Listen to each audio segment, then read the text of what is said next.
Hola, buenas tardes. Nosotros somos Carola Cadopi, Diana Videla y Karen Ledesma del Instituto Secundario General José María Paz, y hoy día les vamos a contar sobre los polígonos. Un polígono es una figura cuyos lados son segmentos. Sus elementos pueden ser lado, vértice, diagonal, ángulo interior y ángulo exterior. El lado es el segmento que une dos vértices consecutivos. El vértice es el punto de intersección de dos lados. El diagonal es el segmento que une dos vértices no consecutivos. El ángulo interior es el ángulo determinado o formado por dos lados consecutivos. Y el ángulo exterior es el ángulo adyacente al ángulo interior. Los polígonos se pueden clasificar según la cantidad de lados. Cantidad de lados: 3, triángulo; 4, cuadrilátero; 5, pentágono; 6, hexágono; 7, hepentágono; 8, octógono; 9, eneágono; 10, decágono; 11, undecágono; 12, dodecágono; 15, pentadecágono; y 20, icósagono. Después podemos clasificar los polígonos según sus ángulos. Si un polígono tiene todos sus ángulos interiores menores que 180, es convexo. Si un polígono tiene un ángulo interior mayor de 180, es cóncavo. Luego se encuentran las propiedades de los polígonos convexos. Si designamos con una n la cantidad de vértices, lados, ángulos interiores y exteriores.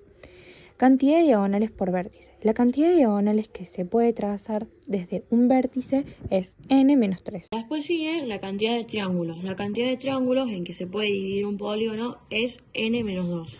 Totales.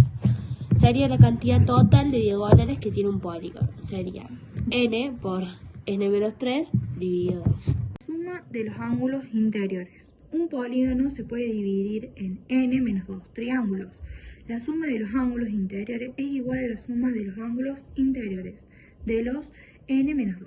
Los triángulos y la suma de los ángulos interiores de un triángulo es igual a 180 grados. Por lo tanto, la suma de los ángulos interiores es 180 grados por n-2. Después está la suma de los ángulos exteriores. La suma de los ángulos exteriores de cualquier polígono es siempre 360 grados. La clasificación de los polígonos según sus lados y ángulos. Según sus lados y sus ángulos, los polígonos se clasifican en polígonos regulares e irregulares. Un polígono es regular cuando tiene todos sus lados y ángulos iguales. Por ejemplo, triángulo 3 lados, cuadrado 4 lados, pentágono 5 lados, hexágono 6 lados, heptágono 7 lados, octágono 8 lados, decágono 10 lados y de dodecágono 12 lados. Cada ángulo interior es igual a su suma, dividida el número de lados. Por ejemplo, 180 grados por n-2 dividido n. Cada ángulo exterior es igual a 360 grados dividido el número de lados. Por ejemplo, 360 dividido n. Un polígono es irregular cuando sus lados y ángulos no son iguales. Por ejemplo, un triángulo de 3 lados, un cuadrilátero de 4 lados, un pentágono de 5 lados, un hexágono de 6 lados, un heptágono de 7 lados y un octógono de 8 lados. Construcción de polígonos regulares inscriptos en una circunferencia. Un polígono regular está inscrito en una circunferencia cuando sus vértices pertenecen a la circunferencia. Ahora, ¿es lo mismo circunferencia y círculo? La circunferencia es el contorno, es una curva cerrada. El círculo es una circunferencia más el interior. Es una figura plana. Una circunferencia tiene un centro y un radio, mientras que el círculo tiene el centro, el radio y el diámetro. Para construir, por ejemplo, un pentágono regular se siguen los siguientes pasos. Trazar una circunferencia, marcar el radio, se debe calcular y trazar el ángulo central y se unen los puntos A y B. Ángulo central igual a 360 dividido n, que sería la cantidad de lados.